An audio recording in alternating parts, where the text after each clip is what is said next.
Dikira aku istri bodoh, suami dan mertua bekerja sama menguras hartaku. Mereka tak tahu apa yang aku rencanakan. Kubuat mereka hancur lebur, hidup miskin menjadi gelandangan.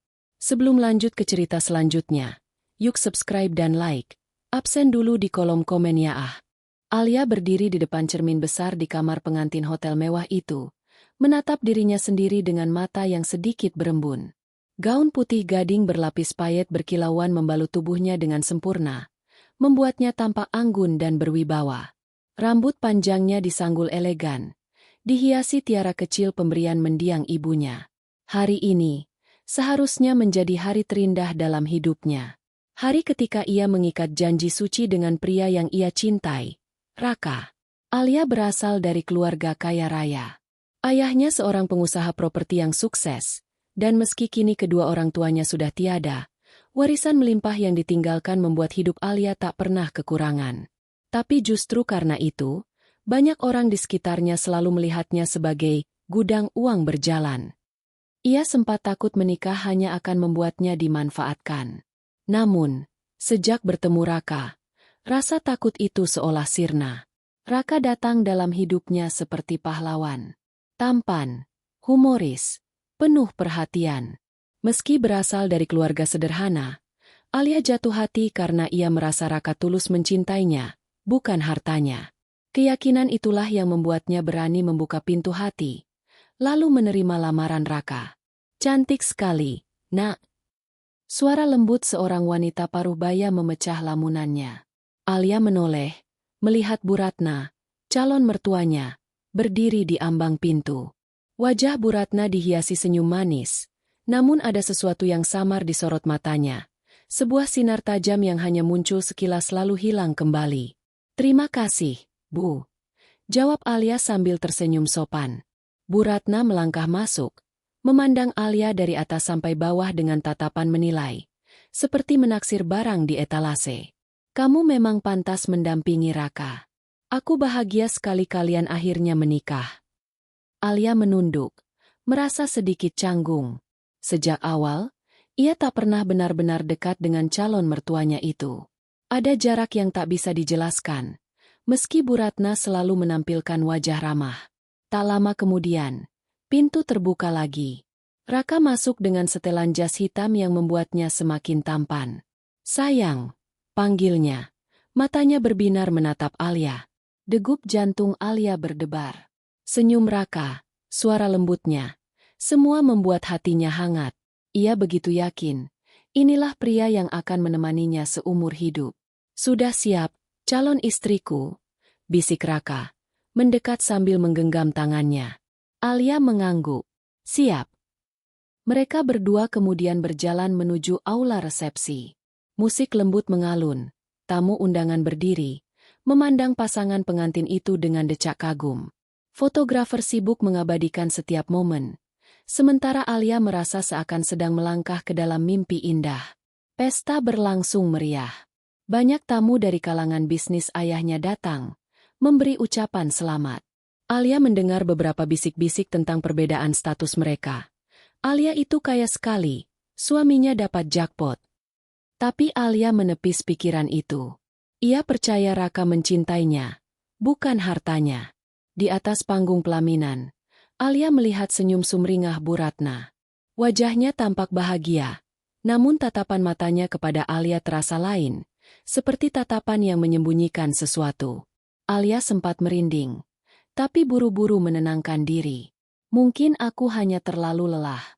Malam harinya, setelah pesta usai, Alia dan Raka duduk di kamar pengantin yang kini sunyi. Hanya suara AC yang terdengar. Raka meraih tangan Alia, mengecup punggung tangannya dengan lembut. "Alia, terima kasih sudah memilih aku. Aku janji akan jadi suami yang selalu melindungi dan mencintaimu." Alia tersenyum, matanya berbinar. "Aku juga berjanji akan setia mendampingimu. Mulai hari ini, kita bersama selamanya." Raka menatapnya dalam-dalam. Tapi di balik tatapan penuh cinta itu, ada kilatan lain yang Alia tidak menyadari, kilatan ambisi yang tersembunyi. Beberapa hari setelah pernikahan, Alia mulai tinggal di rumah barunya bersama Raka. Rumah itu sebenarnya adalah salah satu aset peninggalan orang tuanya, sebuah villa modern di kawasan elit. Raka terlihat bangga sekali menempati rumah itu, meski ia sering mengatakan dengan nada bercanda, "Untung aku nikah sama kamu, bisa tinggal di rumah mewah begini." Alia tertawa mendengarnya, tak pernah menganggap serius. Baginya, itu hanya lelucon. Ia terlalu cinta pada Raka untuk mencurigai apapun. Namun, di balik semua itu, Bu Ratna sering datang berkunjung. Awalnya Alia senang, karena mengira mertuanya perhatian. Tapi lama-kelamaan, ia mulai merasa ada sesuatu yang janggal. "Raka, kamu tahu kan? Hidup itu butuh perencanaan. Jangan semua bergantung pada istrimu," kata Bu Ratna suatu malam ketika mereka makan bersama. Raka hanya mengangguk, tapi Alia melihat seulas senyum samar di bibirnya. "Tenang, Bu. Aku sudah tahu harus apa." "Bagus. Ingat, kamu laki-laki. Jangan sampai istrimu lebih dominan." Alia tersenyum canggung, mencoba menengahi. "Bu, aku dan Raka kan pasangan. Kita saling melengkapi, tidak ada yang lebih dominan." Bu Ratna menoleh pada Alia, tersenyum manis.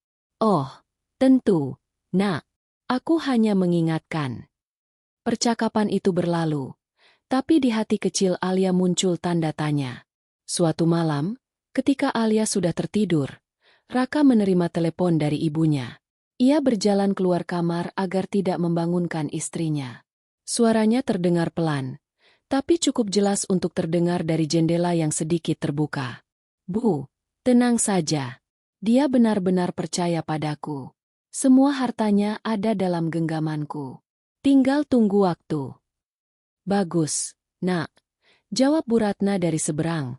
"Kita harus pintar. Jangan sampai dia sadar. Dengan kekayaannya, kita bisa hidup enak selamanya." Raka terkekeh pelan. "Iya, Bu.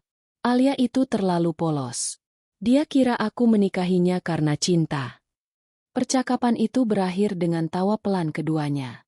Di dalam kamar, Alia menggeliat dalam tidurnya, tak mendengar satu pun kata-kata itu. Ia masih bermimpi indah tentang masa depan bersama Raka. Sementara itu, rencana kegelapan perlahan mulai terbentuk, mengintai kebahagiaannya yang baru saja dimulai. Alia masih percaya ia menjalani pernikahan penuh harapan. Ia tidak tahu, di balik senyum suami dan mertuanya, tersimpan rencana busuk yang kelak akan menguji kekuatan, kecerdikan, dan harga dirinya sebagai seorang istri. Hari-hari pertama pernikahan seharusnya menjadi masa bulan madu yang penuh kehangatan. Namun, bagi Alia, ada sesuatu yang tidak selaras dengan bayangan indah yang ia harapkan. Di permukaan, Raka masih tampak sebagai suami penyayang. Ia sering menggandeng tangan Alia, mengirim pesan manis saat sedang bekerja, dan memeluknya sebelum tidur. Tetapi, ada kebiasaan kecil yang mulai membuat Alia merasa gelisah. Raka kini lebih sering keluar rumah dengan alasan meeting bisnis atau investasi. Padahal, setahu Alia, sebelum menikah, Raka bukanlah seorang pebisnis. Ia bekerja sebagai karyawan biasa di sebuah perusahaan swasta. Gajinya pas-pasan. Bahkan Alia sering membantu menutupi kebutuhan Raka sebelum mereka menikah. Kini, tiba-tiba saja ia berbicara tentang investasi besar, proyek properti, dan peluang usaha. "Aku harus ketemu orang penting malam ini. Sayang, mungkin pulang agak larut," ujar Raka suatu malam sambil merapikan kemejanya. Alia menatapnya dari sofa. "Investasi apa lagi, Mas? Belum lama ini kamu bilang sudah menaruh uang di bisnis temanmu." Raka tersenyum, mencium kening istrinya. "Tenang, semua untuk masa depan kita. Aku ingin kamu bahagia, makanya aku berusaha keras." Kata-kata itu terdengar indah, tapi ada sesuatu yang terasa janggal. Alia mencoba mempercayainya, tapi hatinya tetap menyimpan tanda tanya. Beberapa hari kemudian, Alia duduk di ruang kerja kecilnya, memeriksa laporan keuangan pribadinya. Ia memang terbiasa mengatur keuangannya sendiri, karena sejak orang tuanya tiada, ia belajar bertanggung jawab penuh terhadap warisan mereka. Saat membuka rekening bank, matanya terbelalak. Ada transaksi besar keluar yang tidak ia lakukan. 500 juta? Alia menutup mulutnya. Hampir tak percaya. Ia meneliti lebih lanjut, menemukan keterangan transfer ke sebuah rekening atas nama Raka Pratama. Tangannya gemetar. Ia mengingat-ingat. Kapan Raka meminta izin untuk mengambil uang sebesar itu? Setahunya. Tidak pernah. Alia menelan ludah. Merasa dadanya sesak. Malam itu, saat Raka pulang, Alia memberanikan diri untuk bertanya. Mas, aku lihat ada transfer besar dari rekening kita ke rekeningmu. 500 juta. Itu untuk apa? Raka yang sedang melepas sepatu menoleh cepat. Wajahnya sempat kaku sesaat, lalu tersenyum. Oh, itu. Aku lupa cerita. Aku masukkan ke investasi properti temanku. Katanya, sebentar lagi nilainya bisa naik 2 kali lipat. Tenang saja, sayang. Aku lakukan ini demi kita. Alia menatapnya lekat-lekat. Tapi jumlahnya terlalu besar. Mas, kenapa tidak bicara dulu denganku? Raka mendekat, merangkul bahunya. Aku tidak mau kamu pusing. Biarkan aku yang urus. Kamu kan sudah cukup capek mengurus rumah dan bisnismu sendiri. Percayakan saja padaku, ya? Kata-katanya lembut. Suaranya menenangkan. Namun, Alia masih merasakan ada sesuatu yang salah. Ia mencoba tersenyum dan mengangguk, meski di dalam hatinya muncul kerikil-kerikil curiga yang tak bisa diabaikan. Beberapa minggu berlalu. Uang di rekening Alia terus berkurang dengan alasan yang sama, investasi. Kadang Raka bilang untuk proyek properti, kadang katanya saham. Lain waktu katanya membantu teman yang sedang kesulitan bisnis. Alia mulai merasa tidak nyaman. Apalagi, setiap kali ia bertanya detail, jawabannya selalu samar. Temanku itu orangnya bisa dipercaya. Kamu tidak perlu tahu semua. Biar aku yang urus. Nanti kamu juga akan lihat hasilnya. Jawaban-jawaban itu hanya membuat Alia semakin bingung. Ia tak ingin menuduh suaminya berbohong, tapi hatinya semakin tidak tenang. Suatu sore, Alia mendapat kejutan kecil. Bu Ratna datang berkunjung tanpa pemberitahuan. Nah Alia, kamu di rumah, kan? Suara Bu Ratna terdengar nyaring dari teras. Alia membuka pintu, tersenyum sopan. Iya, Bu. Mari masuk. Bu Ratna melangkah masuk dengan langkah percaya diri. Matanya langsung menyapu ruangan rumah mewah itu. Alhamdulillah, rumah ini indah sekali. Kamu benar-benar beruntung. Raka, istrimu pintar menjaga harta orang tuanya. Alia hanya tersenyum, mencoba tidak tersinggung. Ia tahu mertua kadang berbicara tanpa filter. Mereka duduk di ruang tamu, dan Bu Ratna mulai bercerita panjang lebar. Tentang tetangganya, tentang acara arisan, hingga akhirnya menyinggung soal uang. Ngomong-ngomong, kemarin Raka sudah kirimkan uang untuk renovasi rumah ibumu, kan? Dia memang anak yang berbakti. Meskipun sekarang sudah menikah, dia tetap ingat keluarga. Alia mengernyit. Uang? Renovasi rumah? Maksud ibu, uang dari mana?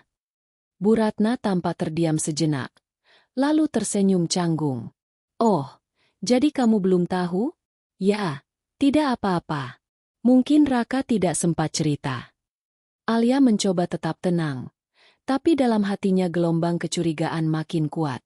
Jadi, uang yang diambil Raka bukan hanya untuk investasi, tapi juga untuk keluarganya sendiri. Saat Raka pulang malam itu, Alia tidak langsung menanyakan hal tersebut. Ia memilih diam, mengamati. Ia ingin tahu sampai sejauh mana suaminya berani membohonginya. Hari berganti minggu, dan keanehan makin sering terjadi. Raka semakin jarang pulang tepat waktu. Teleponnya sering sibuk, dan ketika Alia bertanya, ia selalu menjawab singkat. Meeting, urusan kerja, teman bisnis. Namun, yang paling membuat Alia curiga adalah perubahan sikap Bu Ratna. Dulu, mertuanya itu tampak ramah tapi menjaga jarak. Kini, ia sering datang, bahkan terkadang tanpa diminta masuk ruang kerja Alia, seolah-olah rumah itu sudah miliknya juga. Alia, kamu harusnya jangan terlalu boros. Hati-hati, uang warisan bisa habis kalau tidak dijaga. Ucapan itu membuat Alia hampir tersedak. Ia yang selama ini mengatur keuangan dengan hati-hati, justru dianggap boros oleh mertuanya. Padahal jelas-jelas uangnya terus berkurang karena ulah Raka. Malam itu, Alia duduk di kamarnya sendirian. Ia membuka laptop, memeriksa kembali transaksi rekening bank. Jumlah pengeluaran begitu besar, dan selalu atas nama Raka. Hatanya terasa sakit, seakan ditikam. Kenapa, Mas? Apa benar semua ini untuk masa depan kita? Atau ada yang kamu sembunyikan? Bisiknya pada dirinya sendiri. Ia menatap foto pernikahannya yang terpajang di meja. Senyum Raka di foto itu tampak tulus.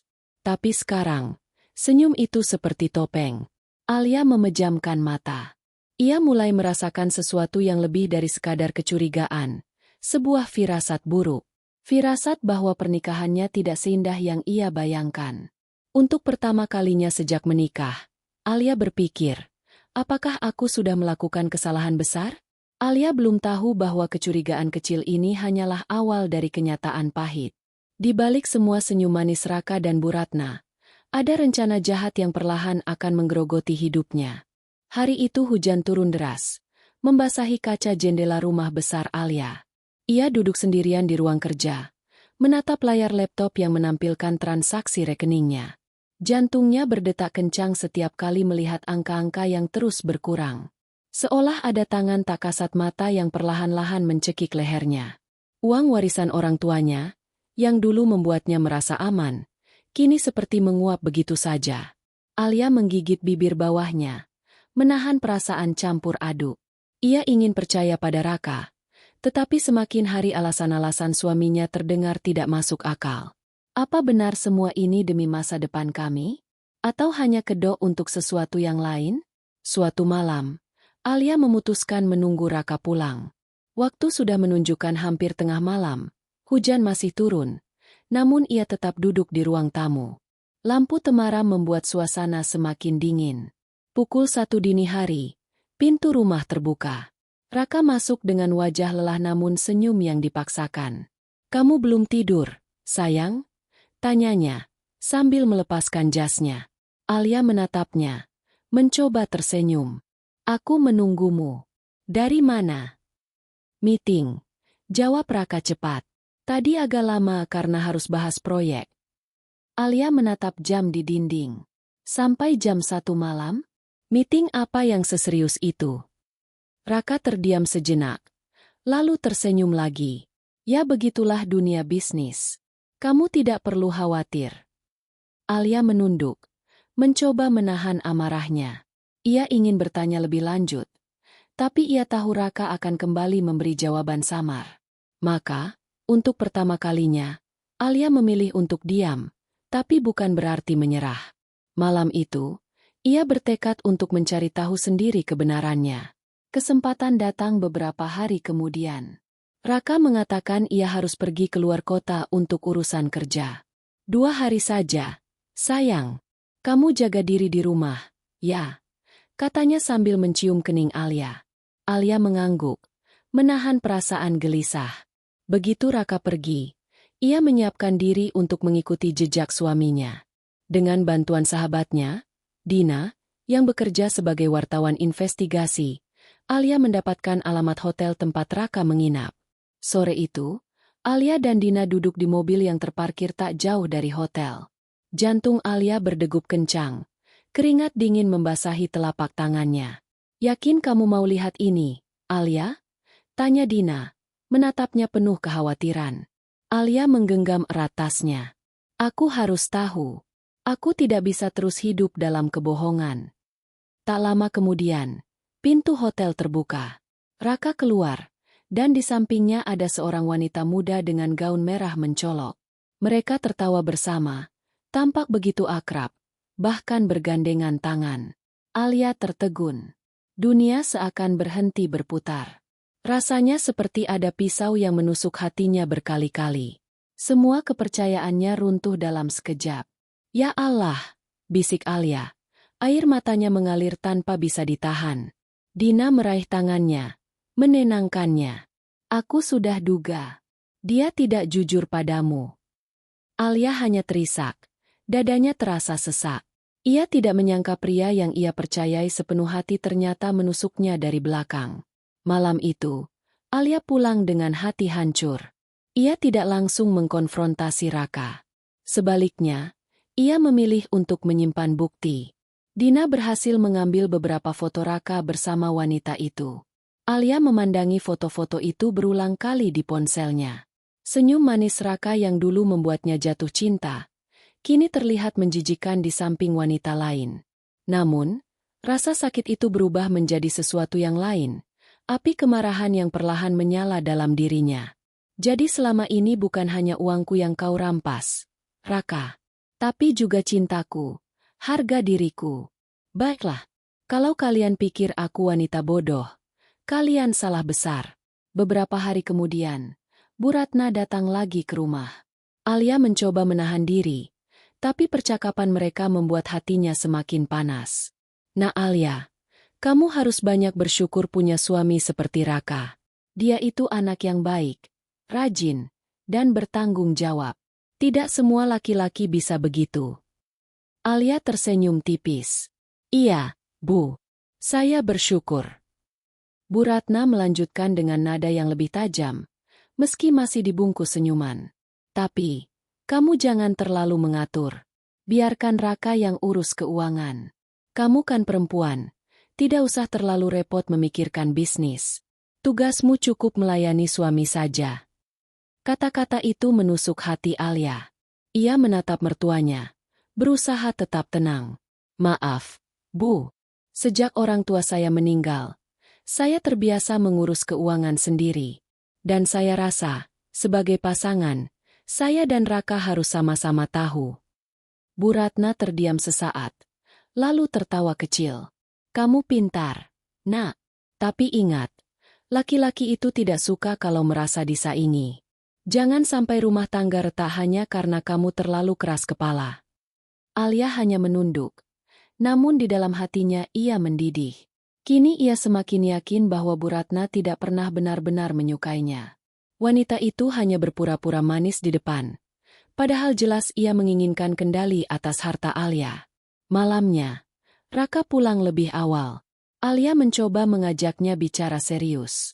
Mas, aku ingin tanya, kamu benar-benar investasi, atau ada hal lain yang kamu sembunyikan dariku? Raka menatapnya heran. Apa maksudmu? Kenapa kamu bicara seperti itu? Alia menahan napas. Ia hampir saja menunjukkan foto perselingkuhan Raka, tapi ia urungkan. Ia masih butuh waktu. Aku hanya merasa belakangan ini kamu berubah. Uang keluar terus, tapi aku tidak pernah lihat hasilnya.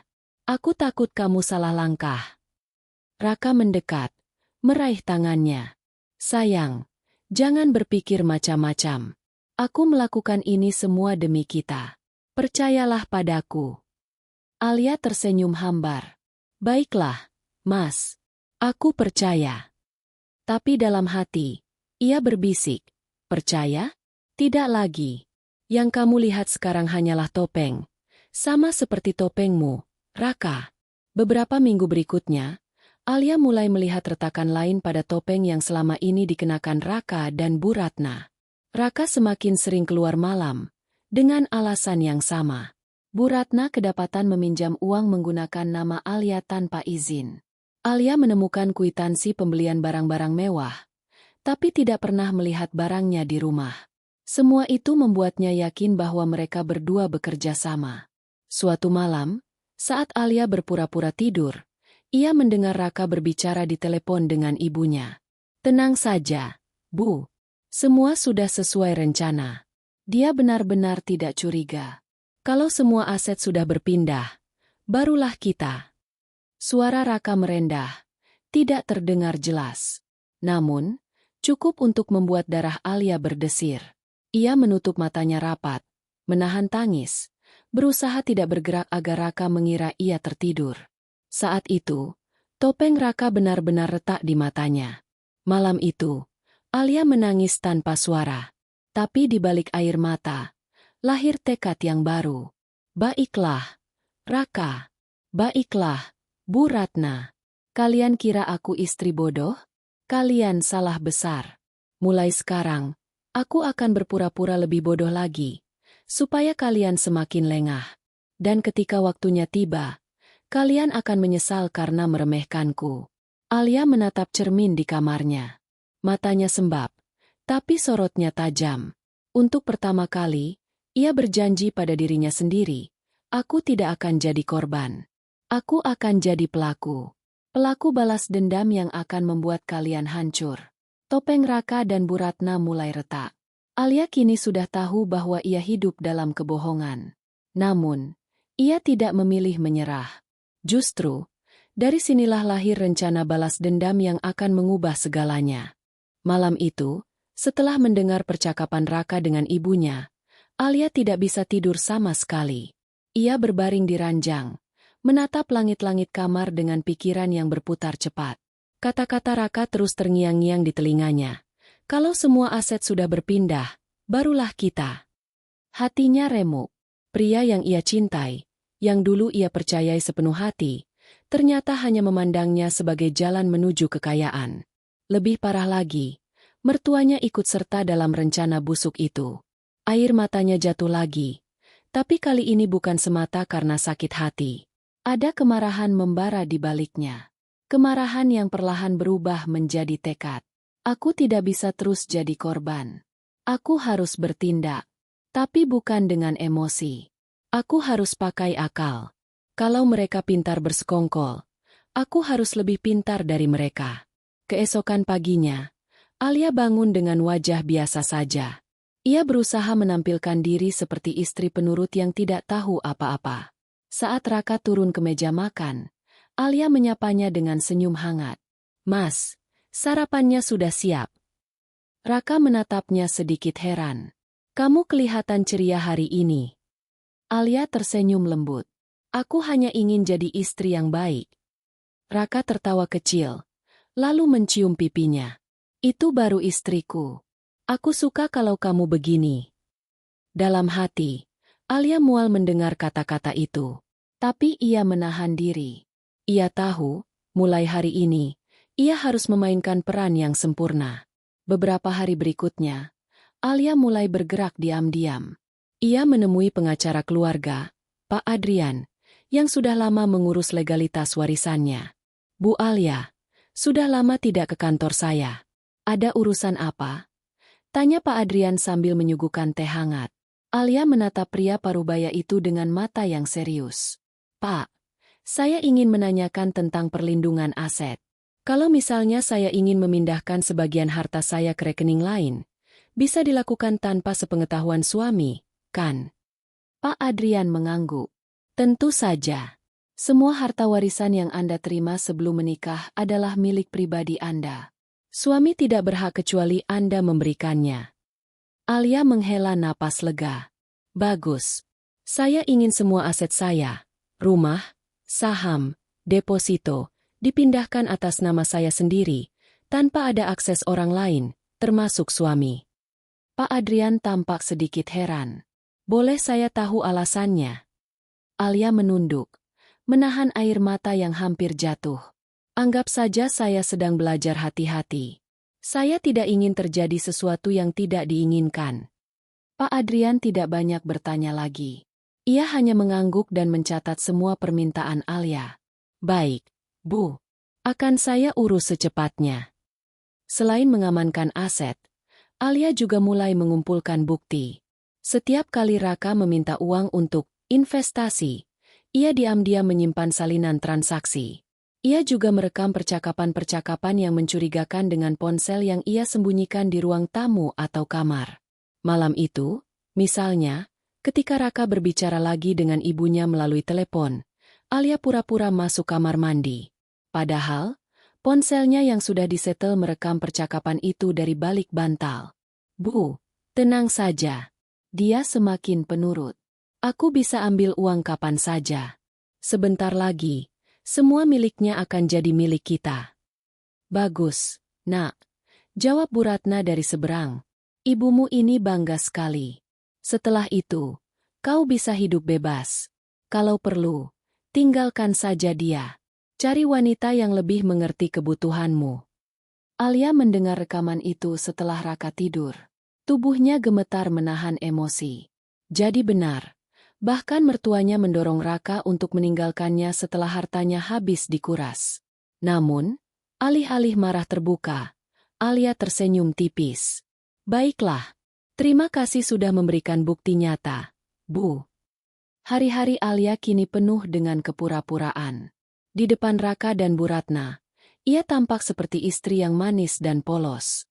Tapi di balik layar, ia menyiapkan langkah demi langkah untuk menjatuhkan mereka. Semua rekening banknya diam-diam dipindahkan ke bank baru yang tidak diketahui Raka. Surat-surat kepemilikan rumah dan tanah disimpan di Safe Deposit Box dengan nama pribadi. Saham perusahaan ayahnya dialihkan ke trust fund yang tidak bisa disentuh orang lain. Sementara itu, Alia juga mulai bekerja sama dengan Dina. Sahabatnya itu membantu menyimpan salinan bukti, foto, rekaman, hingga dokumen transaksi. Kalau sampai terjadi apa-apa padaku, aku mau kamu yang menyerahkan semua ini ke pengadilan, kata Alia suatu malam. Dina menggenggam tangannya erat. Aku janji, Alia. Tapi aku yakin kamu akan baik-baik saja. Kamu lebih kuat daripada yang kamu kira. Alia tersenyum. Mereka pikir aku lemah. Itu akan jadi senjata terkuatku. Raka semakin merasa nyaman dengan perannya sebagai kepala keluarga yang mengatur keuangan. Ia sering membanggakan diri di depan Alia. Kamu tahu, sayang, aku ini pintar mencari peluang. Kamu tinggal duduk manis saja. Biar aku yang kerja keras. Alia mengangguk manis. Iya, Mas. Aku bangga sama kamu. Padahal, di dalam hati ia menahan tawa. Ia tahu uang yang dipakai Raka sebenarnya bukan hasil kerja kerasnya, melainkan dari warisan yang ditinggalkan orang tua Alia. Dan semua itu kini sudah tidak lagi berada dalam jangkauan Raka. Suatu sore, Bu Ratna datang lagi. Ia tampak lebih percaya diri dari biasanya. Alia, kamu jangan terlalu pusing dengan uang. Biarkan Raka yang urus. Dia itu pintar, meski kadang terlihat santai. Kamu cukup nurut saja. Alia tersenyum lembut, menatap mertuanya dengan mata yang seolah polos. Iya, Bu. Saya percaya sama Mas Raka. Toh, saya kan hanya istri. Tidak pintar soal bisnis. Bu Ratna tertawa puas. Nah, begitu. Kamu memang istri yang baik. Dalam hati, Alia berbisik. Iya, Bu.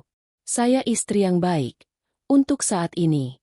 Tapi sebentar lagi, kalian akan lihat istri seperti apa saya sebenarnya.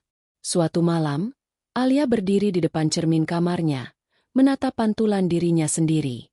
Bertahanlah, Alia. Jangan terburu-buru. Biarkan mereka merasa menang dulu. Saat mereka sudah di puncak keserakahan, saat itulah aku jatuhkan mereka. Ia menyentuh cermin itu. Matanya berkilat penuh tekad. Ini bukan lagi soal uang. Ini soal harga diriku. Kalian mengira aku bodoh. Kalian kira aku lemah. Kalian salah besar. Aku akan tunjukkan siapa yang sebenarnya sedang memainkan permainan ini. Hari-hari berikutnya, Alia menjalani perannya dengan sempurna.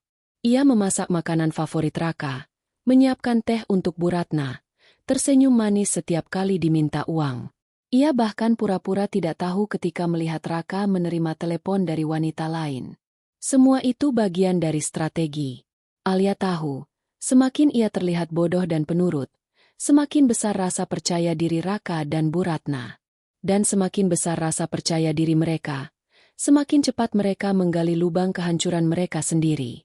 Topeng Alia kini benar-benar berbeda. Di luar, ia tampak sebagai istri polos yang patuh. Tapi di dalam, ia adalah perempuan cerdas yang sedang menyusun strategi balas dendam. Strategi yang kelak akan membuat suami dan mertuanya berlutut dalam kehancuran. Beberapa minggu setelah Alia memindahkan aset-asetnya secara diam-diam, keadaan rumah tangganya tampak semakin tenang.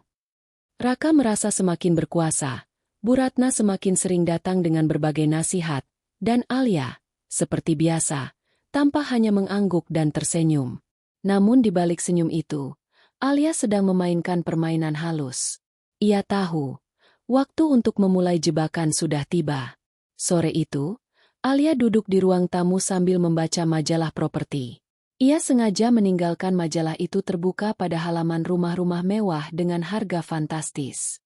Saat Raka pulang, ia pura-pura menghela napas panjang. "Ada apa, sayang?" tanya Raka sambil meletakkan tas kerjanya. Alia menoleh. Matanya berbinar seolah penuh harapan. "Aku tadi lihat rumah baru di kawasan elit itu.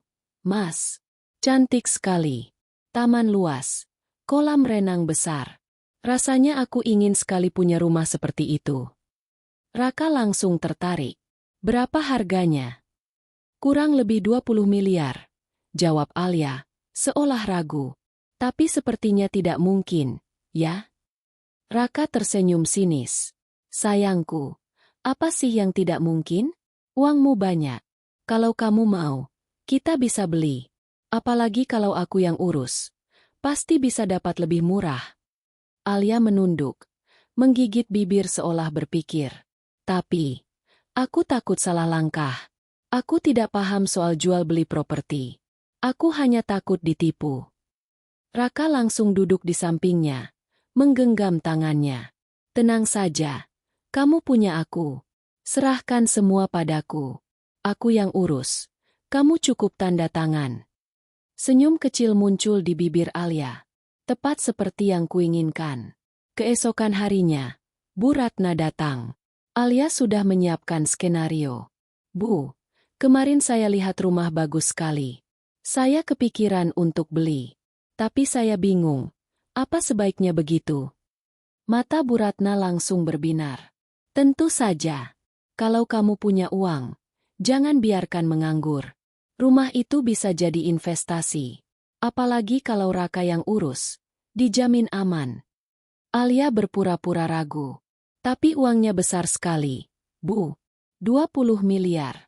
Saya takut salah ambil keputusan." Bu Ratna menepuk pahanya keras. "Alia, kamu jangan bodoh. Kamu itu beruntung punya suami seperti Raka. Kalau bukan karena dia, kamu tidak akan tahu apa-apa soal bisnis. Percayalah, biar dia yang atur. Kamu cukup ikut saja." Alia menunduk, pura-pura malu. "Baiklah, Bu. Kalau begitu, saya akan percayakan pada Mas Raka." Di dalam hati, Alia tertawa getir. Mereka pikir aku sedang menyerahkan hidupku. Padahal, aku baru saja menggali lubang untuk mereka. Beberapa hari kemudian, Raka datang membawa setumpuk dokumen. "Sayang, ini draft perjanjian untuk rumah itu. Aku sudah bicara dengan pengembang. Kalau kita bayar DP, rumah bisa langsung atas nama kita." Alia menerima map itu, lalu membolak-balikan kertas dengan tatapan polos. "Aku tidak mengerti, Mas. Bisa kamu jelaskan?" Raka dengan sabar, atau lebih tepatnya penuh kepalsuan, menjelaskan. Ia menekankan bahwa Alia hanya perlu tanda tangan. "Tapi, ini uang banyak sekali, Mas." Alia berpura-pura cemas. "Bagaimana kalau aku bangkrut?" Raka tertawa kecil. "Tidak mungkin kamu bangkrut. Uangmu masih banyak. Lagi pula, semua ini demi masa depan kita." Alia menatapnya dalam-dalam.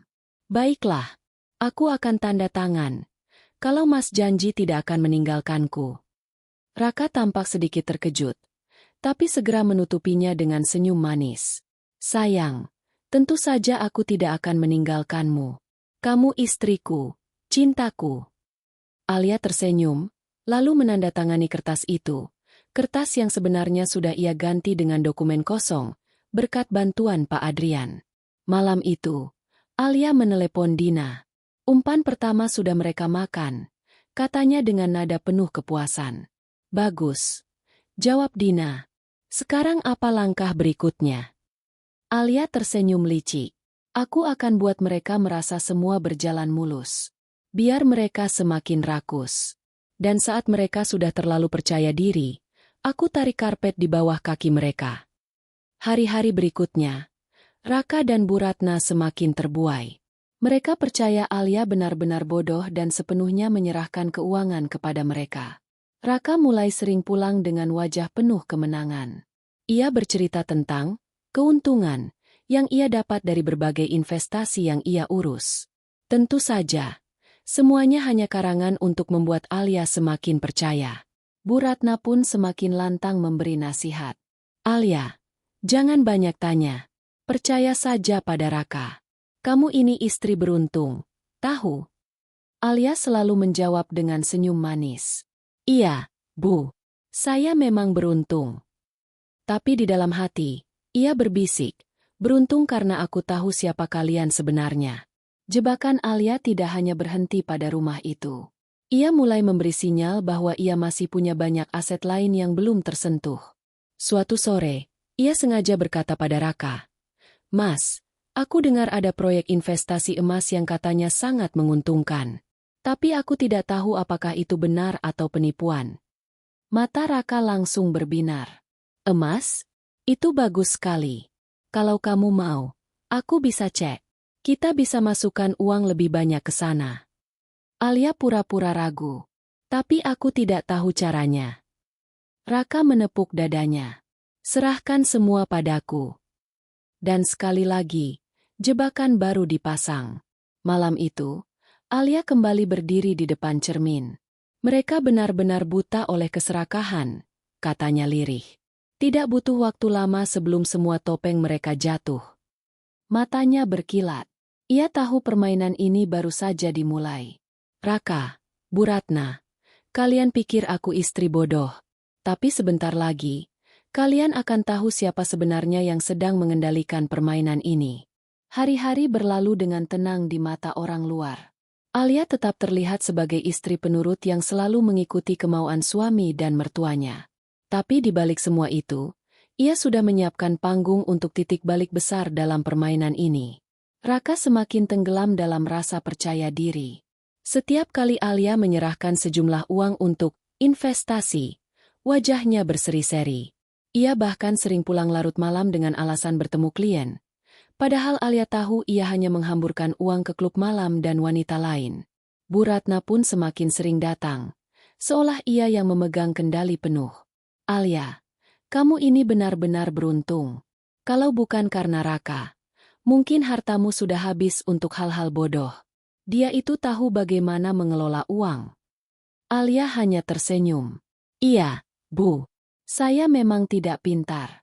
Untung ada Mas Raka. Kalimat itu membuat Bu Ratna semakin puas. Padahal di dalam hati, Alia sudah menyiapkan kejutan yang akan mengubah segalanya. Suatu sore, Alia sengaja duduk di ruang tamu dengan wajah gelisah. Ketika Raka pulang, ia langsung menanyakan, Sayang, kenapa wajahmu muram begitu? Alia menunduk. Aku baru dapat telepon dari bank. Mereka bilang ada audit mendadak terkait rekening warisanku. Katanya ada yang mencurigakan. Raka terperangah. Audit? Maksudmu apa? Alia pura-pura bingung. Aku tidak tahu, Mas. Mereka bilang beberapa transaksi dalam jumlah besar terdeteksi. Aku takut. Raka buru-buru duduk di sampingnya, menggenggam tangannya erat.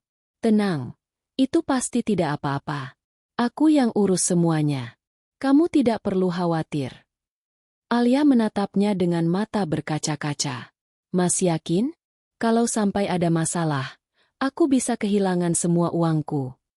Raka menepuk dada dengan percaya diri. Percaya padaku.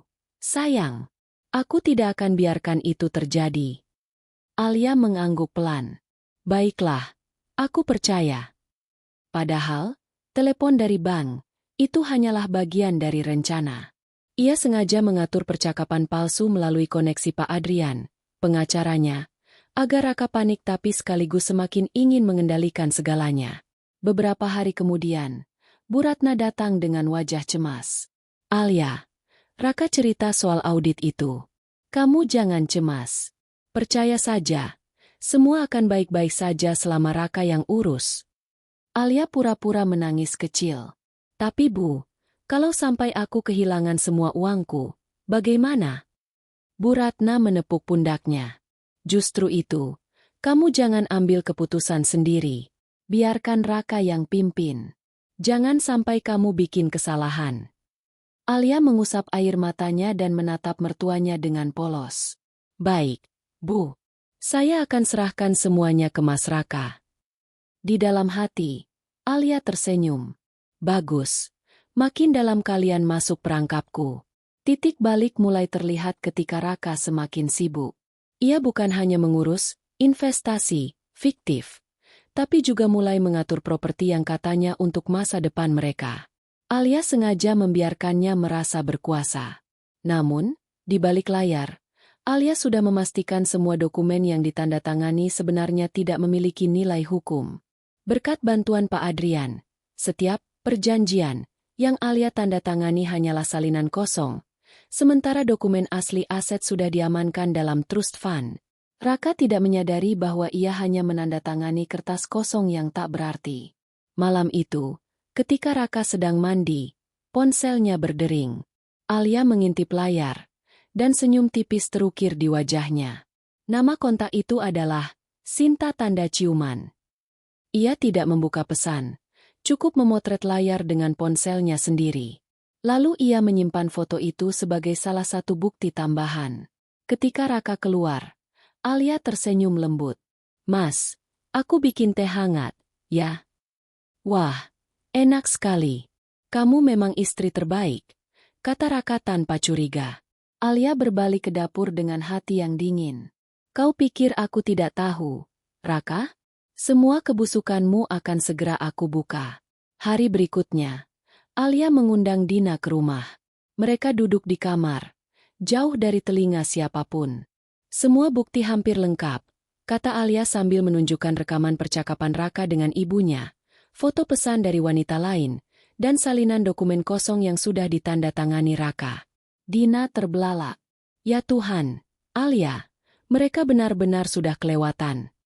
Alia mengangguk mantap. Dan aku sudah tidak punya niat lagi untuk memaafkan. Aku akan pastikan mereka jatuh sehancur-hancurnya. Jadi apa langkah berikutnya? Tanya Dina. Alia menatap sahabatnya dengan mata berkilat. Aku akan buat mereka merasa semua baik-baik saja. Biarkan mereka semakin yakin. Lalu, aku buka semua aib mereka di saat yang paling tidak mereka duga. Hari semakin berganti, dan retakan kecil mulai tampak pada wajah Raka. Beberapa investasi yang ia lakukan ternyata tidak bisa ia nikmati hasilnya. Karena uang yang ia kira sudah masuk rekening lain, sebenarnya tidak pernah keluar dari genggaman Alia. Sayang, aku butuh tambahan modal. Investasi ini tidak bisa jalan kalau cuma segini, kata Raka suatu malam dengan nada sedikit panik. Alia pura-pura kaget. Bukannya kemarin Mas bilang sudah untung besar? Raka terdiam sesaat, lalu tersenyum canggung. Itu, ada perubahan rencana. Namanya juga bisnis. Kadang naik, kadang turun. Alia menatapnya dengan mata lugu. Kalau begitu, aku akan coba bantu. Tapi aku harus cek dulu, ya. Raka terlihat lega. Iya, sayang. Aku tahu kamu bisa diandalkan. Padahal sebenarnya, Alia sengaja memberi umpan lebih sedikit dari yang diminta. Ia ingin melihat bagaimana Raka dan Bu Ratna mulai gelisah ketika kebutuhan mereka tidak terpenuhi. Dan benar saja, beberapa hari kemudian, Bu Ratna mengeluh di hadapan Alia. Alia, Raka bilang kamu hanya kasih sedikit dana. Kenapa begitu? Kalau kamu tidak percaya sama suami sendiri, bagaimana rumah tanggamu bisa langgeng? Alia menunduk, berpura-pura bersalah. Saya tidak bermaksud begitu, Bu. Saya hanya takut uang saya cepat habis. Kalau sampai habis, saya tidak punya apa-apa lagi. Bu Ratna mendengus. Kamu ini bodoh sekali. Justru kalau kamu simpan, tidak ada gunanya. Serahkan semua ke Raka. Dia tahu apa yang harus dilakukan. Alia mengangguk pelan. Iya, Bu. Saya akan coba. Dalam hati, Alia tertawa. Bagus. Terus paksa aku menyerahkan semuanya. Nanti kita lihat siapa yang sebenarnya akan kehilangan segalanya.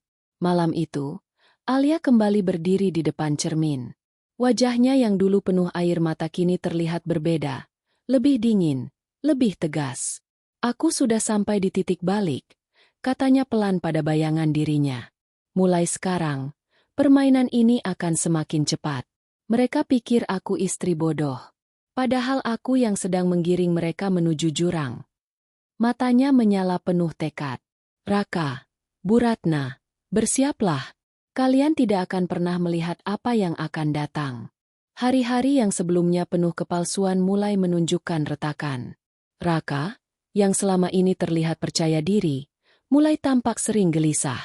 Panggilan teleponnya lebih sering dilakukan dengan suara berbisik, dan wajahnya berubah muram setiap selesai berbicara. Alia memperhatikan semua itu dengan seksama. Ia tahu, ini adalah tanda awal benang kusut yang mulai terurai.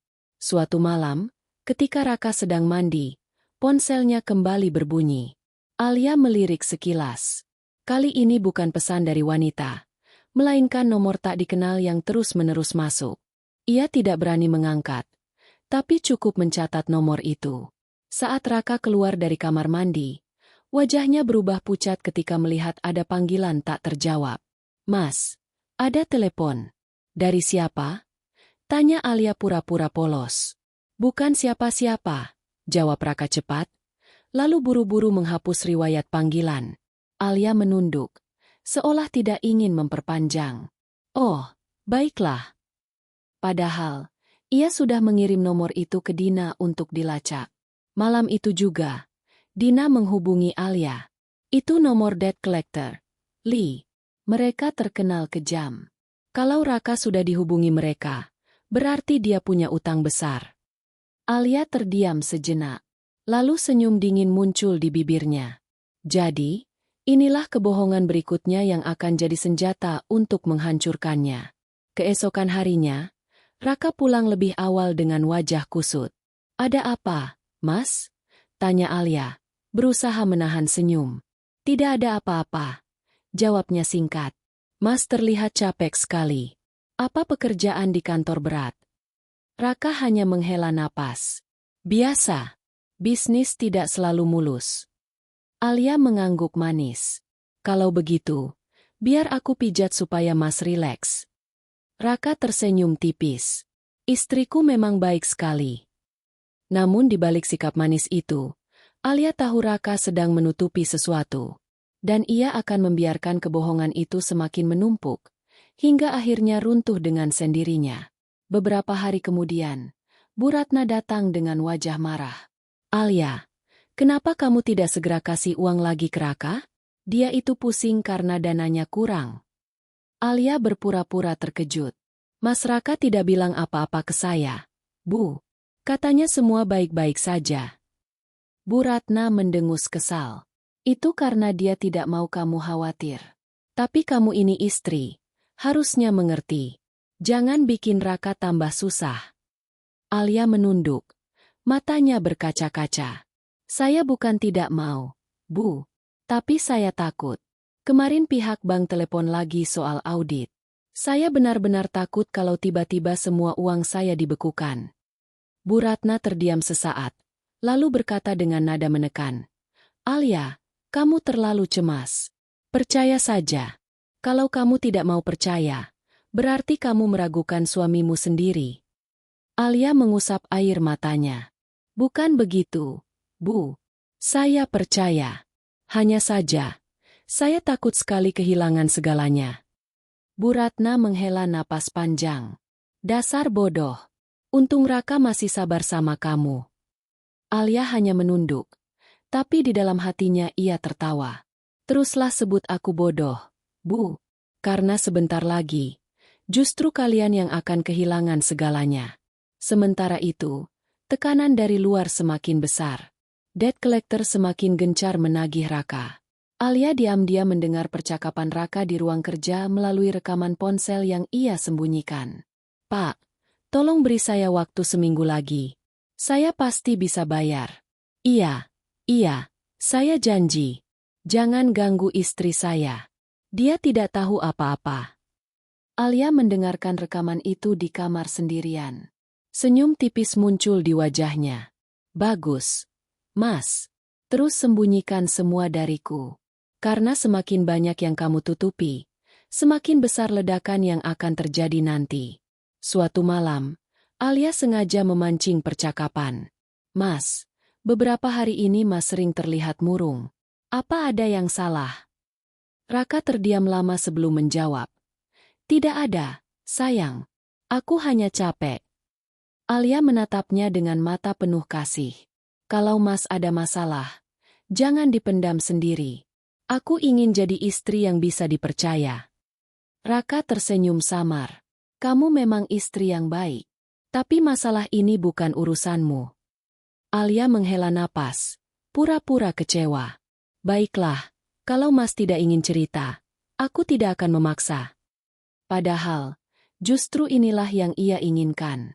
Semakin Raka menutup diri, semakin besar pula jurang kebohongan yang ia gali sendiri.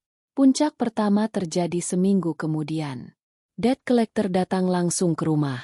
Ketukan keras di pintu membuat Alia tersentak. Ketika ia buka pintu, 3 pria berwajah sangar berdiri di depan. Ibu Alia? Tanya salah satu dari mereka. Ya, benar. Ada apa, Pak? Kami mencari Pak Raka. Dia punya utang yang belum dibayar. Jumlahnya tidak main-main.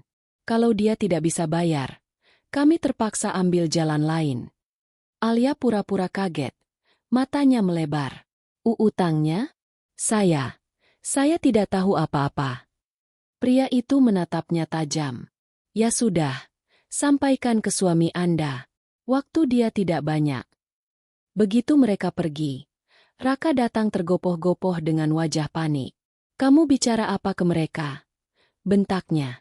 Alia mundur ketakutan. Air matanya jatuh. Mereka bilang Mas punya utang. Kenapa Mas tidak pernah cerita?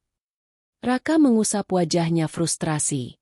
Aku tidak mau bikin kamu cemas. Aku pikir aku bisa selesaikan sendiri. Alia menangis terseduh-seduh. Tapi Mas sudah bohong padaku.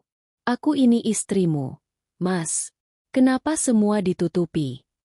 Raka terdiam, tidak bisa menjawab. Keesokan harinya, Bu Ratna datang lagi. Kali ini dengan nada membela anaknya. Alia, jangan salahkan Raka. Dia lakukan semua ini untuk masa depan kalian. Kalau dia berutang, itu demi investasi.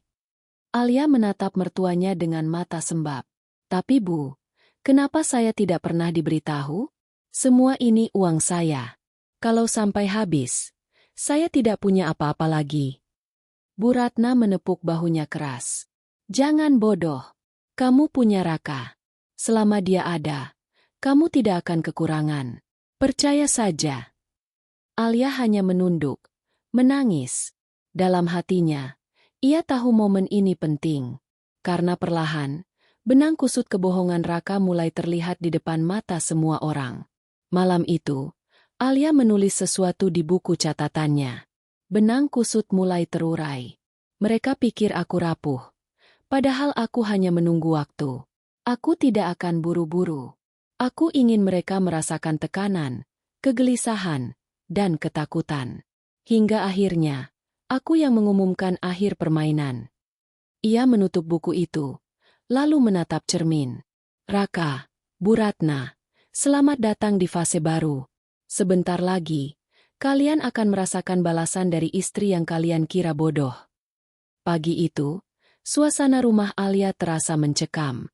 Sejak kedatangan debt collector kemarin, Raka lebih banyak diam, wajahnya murung, dan mudah marah. Alia pura-pura sibuk di dapur, menyiapkan sarapan seperti biasa. Padahal, setiap detik ia memperhatikan gerak-gerik suaminya. Mas, sarapan dulu sebelum berangkat kerja. Ucap Alia lembut sambil menata meja. Aku tidak lapar, jawab Raka singkat, meraih jasnya dengan kasar. Alia menunduk. Wajahnya terlihat sedih. Mas, jangan pergi dengan perut kosong. Aku khawatir kesehatan Mas. Raka berhenti sejenak, menoleh sekilas dengan wajah penuh amarah. Jangan ikut campur urusanku. Suara bentakan itu membuat Alia terdiam. Ia mengusap sudut matanya, menahan air mata yang sebenarnya sengaja ia munculkan. Dalam hati, Ia berkata, akhirnya, topengmu mulai retak, Mas. Siang harinya, Bu Ratna datang tergesa-gesa. Wajahnya gelisah. Ia langsung duduk tanpa basa-basi. Alia, kamu harus bantu Raka. Kalau tidak, kita semua bisa hancur. Alia berpura-pura bingung. Maksud ibu? Utangnya sudah jatuh tempo. Debt collector semakin galak. Kalau mereka menyeret nama baik keluarga, kita semua bisa malu besar. Alia menunduk, pura-pura ketakutan. Tapi, Bu, uang saya sudah banyak yang terpakai. Tabungan hampir habis. Saya benar-benar takut. Bu Ratna menatapnya tajam. Apa kamu tidak kasihan sama suamimu sendiri? Dia sudah berusaha keras. Dan kamu malah menahan uangmu? Dasar perempuan bodoh. Air mata Alia kembali jatuh. Ia sengaja membiarkan Bu Ratna merasa menang. Padahal dalam hati, ia semakin yakin waktunya untuk menyingkap semua kedok sudah dekat. Malam itu, Raka pulang dalam keadaan mabuk. Alia yang menunggunya di ruang tamu langsung menghampiri. Mas, kenapa begini? Mas minum lagi. Raka terhuyung. Wajahnya merah padam. Hidupku hancur karena kamu. Alia, kalau saja kamu kasih semua uangmu tanpa banyak tanya, aku tidak akan seperti ini. Alia menatap suaminya dengan air mata berlinang. Mas, aku selalu percaya sama Mas. Tapi kenapa Mas tidak pernah jujur padaku? Raka tertawa miring. Jujur? Kamu pikir aku mau cerita semua utangku? Kamu itu terlalu lemah untuk tahu kebenaran. Hati Alia serasa diremas. Tapi di balik rasa sakit, ada kepuasan yang perlahan tumbuh. Semakin jelas, kau sudah tidak bisa lagi menutupi wajah aslimu, Mas. Keesokan harinya, Alia sengaja pergi ke bank seorang diri. Ia ingin memastikan informasi yang selama ini ia dengar dari Dina. Pegawai bank menyambutnya ramah. Ibu Alia, ada yang bisa kami bantu? Alia menanyakan soal rekeningnya. Dan benar saja, saldo di rekening pribadinya jauh berkurang dari yang ia perkirakan. Ini, kenapa bisa berkurang sebanyak ini? Tanyanya pura-pura kaget. Pegawai bank menjelaskan, sebagian dana sudah dicairkan oleh Pak Raka, dengan surat kuasa yang ibu tanda tangani beberapa bulan lalu. Alia terdiam. Matanya berkaca-kaca. Jadi dia sudah mencuri dengan cara legal. Menarik sekali. Mas, aku akan pakai bukti ini melawanmu. Setelah dari bank, Alia menemui Dina di sebuah kafe. Dina, semua semakin jelas. Uangku hampir habis, dan dia bahkan punya surat kuasa yang memungkinkannya menarik dana tanpa sepengetahuanku. Dina mengepalkan tangan. Kurang ajar dia. Li, jadi apa langkahmu selanjutnya? Alia tersenyum samar. Aku tidak akan terburu-buru. Aku ingin dia, dan ibunya, merasakan bagaimana rasanya kehilangan segalanya. Saat mereka berada di titik terendah, barulah aku akan tunjukkan siapa sebenarnya yang bodoh di sini. Dina mengangguk. Aku selalu dukung kamu. Katakan saja kapan waktunya. Hari demi hari, hubungan Alia dan Raka semakin renggang. Raka jarang pulang. Dan ketika pulang pun selalu dengan wajah kusam atau dalam keadaan mabuk. Bu Ratna semakin sering datang untuk menekan Alia. Suatu sore, pertengkaran besar pecah. Alia, kamu tegas sekali. Kamu biarkan Raka menderita. Teriak Bu Ratna di ruang tamu. Saya tidak tega, Bu, jawab Alia lirih. Saya hanya takut. Semua uang saya hampir habis. Kalau benar-benar habis, saya mau hidup dari mana? Kalau habis, ya sudah. Selama Raka ada, kamu tidak akan miskin. Kamu ini istri, tugasmu mendukung suami, bukan menghalangi. Alia menunduk, menangis. Tapi, Bu, bagaimana kalau ternyata Mas Raka tidak bisa bangkit lagi? Jangan bicara sembarangan. Anakku pasti bisa. Dia lelaki kuat. Alia mengangkat wajahnya perlahan. Air matanya masih mengalir. Tapi kali ini ada kilatan dingin di matanya. Kalau begitu, biarlah Mas Raka membuktikannya sendiri. Bu Ratna terdiam sejenak. Tidak menyangka Alia berani berkata seperti itu. Malam itu, Alia duduk di depan meja rias. Ia menatap wajahnya di cermin. Mata yang sembab karena menangis terlihat rapuh. Tapi di baliknya ada keteguhan yang semakin kuat. Aku sudah cukup lama diam. Mereka pikir aku lemah. Mereka pikir aku bodoh. Tapi sebentar lagi, aku akan perlihatkan siapa sebenarnya yang mengendalikan permainan ini, bisiknya pada diri sendiri. Ia menutup matanya sejenak, lalu tersenyum tipis. Topeng mereka sudah mulai retak. Saatnya menunggu waktu yang tepat untuk meremukan semuanya. Pagi berikutnya, Alia bersikap seolah tidak terjadi apa-apa. Ia kembali menjadi istri manis yang menyiapkan sarapan, menyapa dengan lembut, dan tersenyum meski sering tidak dibalas. Namun, di balik sikap itu, ia mulai menyusun langkah-langkah akhir. Ia sudah mengumpulkan bukti, rekaman percakapan Raka dengan debt collector, slip penarikan uang di bank, hingga catatan utang yang Dina temukan. Setiap bukti ia simpan rapi, menunggu saat yang tepat untuk dijadikan senjata pamungkas. Beberapa hari kemudian, Raka akhirnya tidak bisa lagi menyembunyikan kegelisahannya. Alia, katanya tiba-tiba suatu malam, aku butuh semua uang yang tersisa. Ini penting. Kalau aku tidak segera bayar, mereka akan hancurkan hidupku. Alia terdiam, lalu mengangguk pelan. Baik, Mas. Aku akan pikirkan cara membantu. Raka menatapnya tajam. Tidak ada waktu untuk pikir-pikir. Aku butuh uang itu sekarang. Alia menunduk, pura-pura takut. Besok. Mas, izinkan aku ke bank dulu. Malam ini sudah terlalu larut. Raka mendengus kesal, tapi akhirnya setuju. Begitu ia pergi ke kamar, Alia menatap kosong ke arah meja. Dalam hatinya, ia berbisik, besok bukan uang yang kau dapat, Mas. Besok adalah awal kehancuranmu. Pagi itu, Alia berdiri di depan cermin lebih lama dari biasanya. Rambutnya ia tata rapi, wajahnya dipoles lembut, dan gaun sederhana ia kenakan. Dari luar, ia tetap terlihat seperti istri yang manis dan lembut. Namun, di balik senyum tipis yang terlukis, ada badai besar yang siap menghancurkan segalanya. Hari ini, permainan dimulai. Saat Raka turun dari kamar, wajahnya kusut, matanya merah karena semalaman tidak tidur. Alia menyambutnya dengan suara lembut. Mas, sarapan dulu. Aku sudah siapkan kesukaanmu.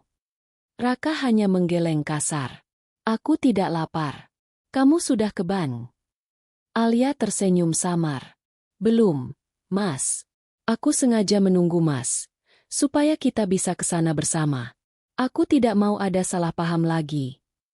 Raka menatapnya curiga, tapi karena desakan hutang, ia akhirnya mengangguk. Baik, kita berangkat sekarang. Di perjalanan menuju bank, Alia duduk diam di samping Raka. Suaminya terus memandang jalan dengan wajah tegang. Tangannya mengepal di setir. Sesekali ia mendesis marah sendiri. Alia menatap keluar jendela, berusaha terlihat pasrah. Padahal, jantungnya berdegup tenang. Seakan ia tahu persis apa yang akan terjadi. Setibanya di bank, Alia masuk bersama Raka. Pegawai bank yang sudah mengenalnya menyambut ramah. Ibu Alia, ada yang bisa kami bantu? Alia mengangguk. Saya ingin mengecek rekening saya. Dan, saya juga ingin mencabut surat kuasa yang pernah saya berikan pada suami saya. Raka langsung menoleh dengan wajah panik. Alia, apa yang kamu lakukan? Alia menatapnya tenang. Aku hanya ingin memastikan uangku aman. Mas, aku terlalu takut jika semua habis begitu saja. Pegawai bank tampak kikuk, tapi segera memproses permintaan Alia. Dalam hitungan menit, surat kuasa resmi dibatalkan. Raka tampak pucat, urat lehernya menegang. Kamu gila, Alia. Apa yang kamu pikirkan? Alia menatapnya dengan mata berkaca-kaca. Aku hanya ingin melindungi diri, Mas. Aku tidak mau kehilangan segalanya. Raka mendengus kasar, tapi tidak bisa berbuat apa-apa. Sepulang dari bank, Bu Ratna sudah menunggu di rumah dengan wajah garang. Alia, kenapa kamu cabut surat kuasa? Apa kamu mau bunuh Raka? Alia menunduk, pura-pura gemetar. Bu, saya takut. Uang saya hampir habis. Kalau semua hilang, saya mau bagaimana? Bu Ratna menghentakkan kaki. Dasar perempuan egois. Kalau bukan karena anakku, kamu tidak akan hidup nyaman sampai sekarang. Alia menatapnya perlahan. Justru karena itulah, Bu, saya tidak mau lagi dibohongi. Saya sudah tahu semuanya. Suasana hening sejenak. Raka dan Bu Ratna saling berpandangan. Apa maksudmu? Tanya Raka dengan nada tajam. Alia menarik napas dalam. Aku tahu tentang utangmu. Aku tahu tentang debt collector. Aku tahu kamu mencairkan uangku tanpa sepengetahuanku. Semua sudah aku ketahui. Raka terbelalak. Wajahnya berubah tegang. Bu Ratna berusaha menutupi. Jangan dengarkan omongan orang. Alia, itu pasti salah paham. Alia menatap keduanya dengan mata dingin. Tidak, Bu. Semua bukti sudah ada di tanganku. Alia berjalan ke kamar, lalu kembali dengan sebuah map berisi dokumen. Ia meletakkannya di meja. Ini rekaman teleponmu dengan debt collector. Mas, ini slip penarikan uang dari bank dengan surat kuasa yang kau pakai. Dan ini, catatan utangmu yang Dina dapatkan. Raka membeku. Bu Ratna terdiam. Wajahnya pucat. Alia. Raka berusaha tersenyum, meski jelas gugup. Sayang, semua ini aku lakukan untuk kita. Untuk masa depan kita. Alia tertawa kecil, getir. Masa depan kita? Atau masa depanmu sendiri? Kamu dan ibumu menganggap aku bodoh. Kalian pikir aku hanya istri naif yang bisa dimanfaatkan. Tapi kalian salah besar. Raka mendekat, berusaha meraih tangan Alia. Sayang, jangan seperti ini. Kita bisa bicarakan baik-baik. Aku janji, setelah semua ini selesai, aku akan membahagiakanmu. Alia menatapnya tajam, lalu menarik tangannya. Janji? Berapa banyak janji yang sudah kau langgar? Kau bahkan tega mencuri uang istrimu sendiri. Dan ibu. Alia menoleh ke arah mertuanya. Ibu rela ikut merencanakan semua ini. Seolah saya tidak punya harga diri. Bu Ratna terdiam, lalu tiba-tiba meledak. Memang benar, kamu itu hanya numpang hidup. Uangmu pun tidak ada artinya tanpa anakku. Kalau kami menguras hartamu, itu wajar. Karena kamu tidak akan pernah bisa apa-apa tanpa Raka. Suasana ruang tamu membara. Kata-kata itu keluar begitu saja dari mulut Bu Ratna, tanpa bisa ia tarik kembali. Alia tersenyum dingin. Terima kasih, Bu. Justru itulah pengakuan yang aku butuhkan. Raka mencoba menenangkan keadaan. Alia, jangan keras kepala. Kalau kamu terus begini, kamu hanya akan menghancurkan dirimu sendiri. Alia menatapnya tajam. Tidak, Mas. Yang akan hancur adalah kalian. Aku sudah menyiapkan segalanya. Kalau kalian pikir aku diam selama ini karena bodoh, kalian salah besar. Aku diam untuk mengumpulkan senjata. Raka terperangah. Apa maksudmu? Alia berdiri tegak. Aku sudah serahkan semua bukti pada pengacaraku. Besok pagi, laporan resmi masuk ke polisi tentang penipuan dan penggelapan. Semua aset yang masih atas nama kita akan dibekukan. Dan kalian, ia menatap keduanya bergantian, akan menghadapi kenyataan pahit yang tidak pernah kalian bayangkan. Bu Ratna ternganga. Kamu berani melawan kami? Alia tersenyum tipis. Bukan berani, Bu. Tapi sudah waktunya. Raka panik. Wajahnya pucat pasi. Alia, jangan. Aku mohon. Kita masih bisa perbaiki semua ini. Jangan bawa polisi. Kalau sampai begitu, aku bisa masuk penjara. Alia menatapnya tanpa belas kasihan. Kamu tidak kasihan waktu membuatku menangis setiap malam? Kamu tidak kasihan waktu membiarkan ibumu menghina dan merendahkanku? Sekarang, rasakan akibatnya. Raka berlutut, memohon. Alia, aku salah. Aku hilaf. Beri aku kesempatan kedua. Alia hanya menatapnya dingin. Kesempatan sudah kuberikan berkali-kali. Tapi kau memilih menghancurkannya sendiri. Malam itu, Alia duduk di kamar sendirian. Ia membuka laptop, memastikan semua dokumen sudah dikirim ke pengacara. Pesan balasan singkat masuk. Besok pagi, laporan resmi akan diajukan. Semua aset sedang diproses pembekuan. Mereka tidak akan bisa lari. Alia menutup laptop, lalu menatap jendela dengan tenang. Permainan sudah dimulai. Besok, kalian akan tahu arti kehilangan yang sesungguhnya. Di ruang tamu, Raka dan Bu Ratna masih sibuk berdebat, saling menyalahkan. Ini semua salahmu, Bu. Kalau tidak ikut campur, Alia tidak akan berani melawan, bentak Raka. Jangan salahkan aku. Kalau kamu tidak ceroboh, dia tidak akan tahu apa-apa, balas Bu Ratna. Pertengkaran mereka semakin keras. Topeng kebersamaan yang dulu mereka tunjukkan di depan Alia kini benar-benar hancur. Dan dari kamar, Alia mendengarnya dengan senyum puas. Inilah awal kehancuran kalian. Aku akan biarkan kalian saling mencabik, sementara aku menunggu akhir permainan dengan tenang.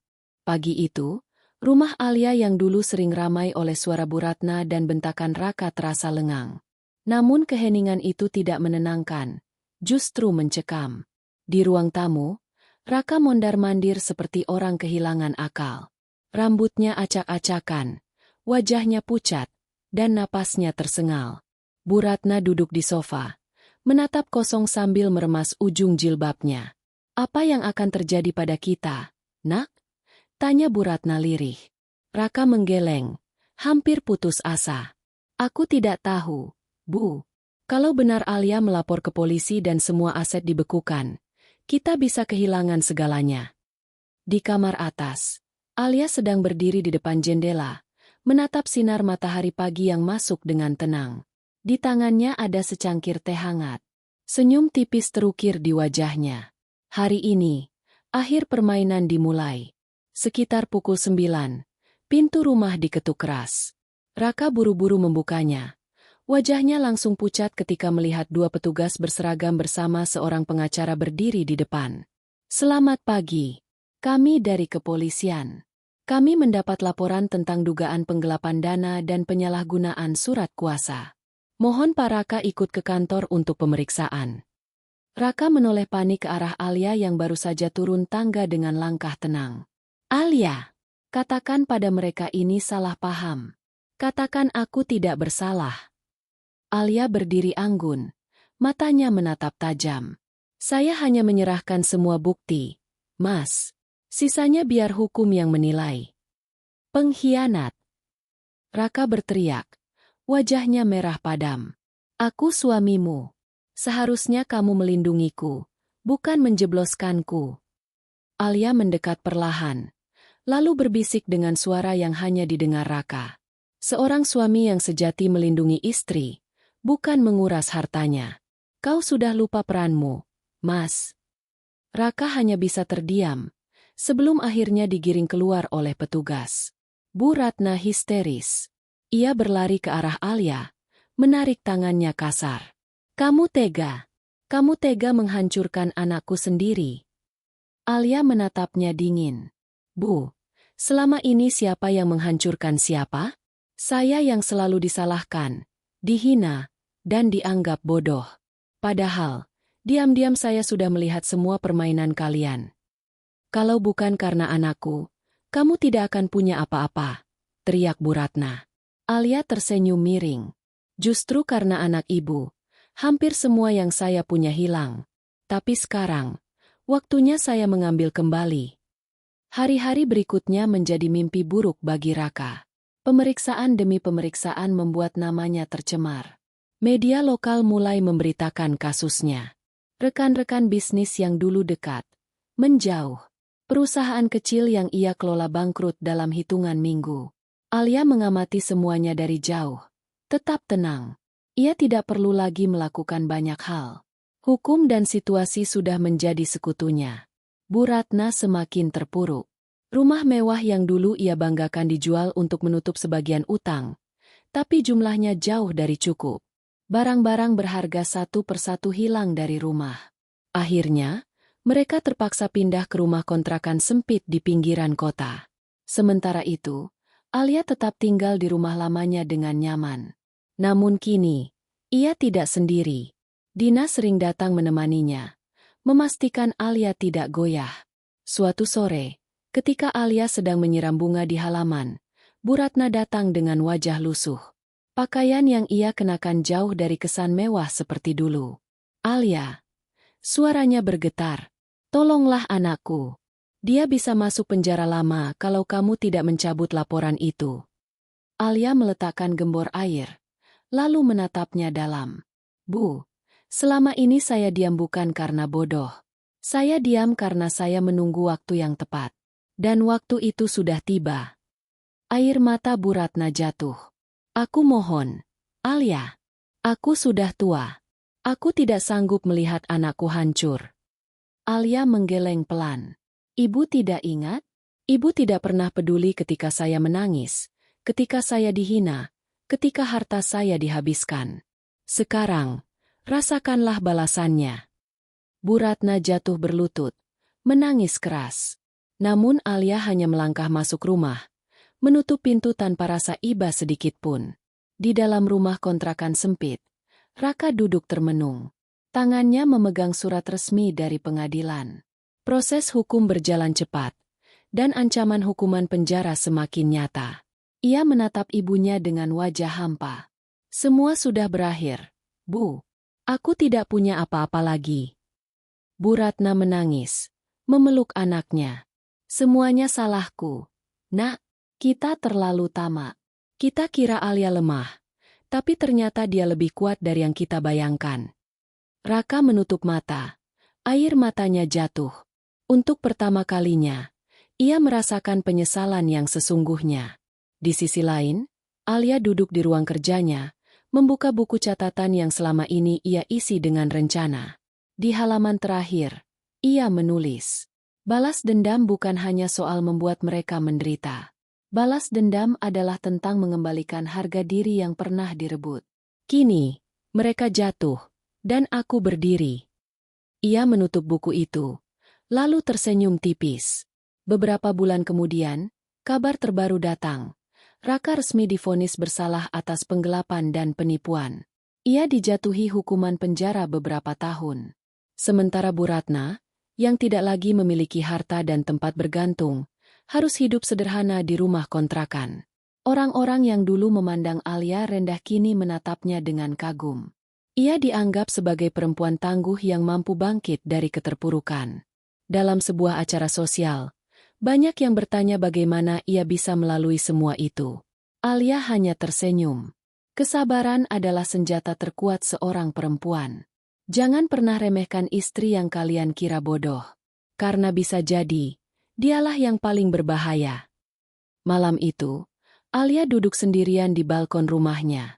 Angin berhembus lembut, membawa aroma bunga melati. Ia menatap langit yang bertabur bintang. "Terima kasih, Tuhan," bisiknya. "Aku sudah melewati badai ini. Aku tidak lagi istri yang bodoh. Aku adalah perempuan yang berhasil berdiri di atas luka dan penghinaan." Air matanya menetes, tapi kali ini bukan karena sedih, melainkan lega. Di kejauhan, kehidupan Raka dan Bu Ratna benar-benar hancur. Mereka hidup miskin, tanpa harta, tanpa kebanggaan. Sementara Alia, dengan tenang, melanjutkan hidupnya yang baru. Permainan sudah selesai, dan pemenangnya adalah aku.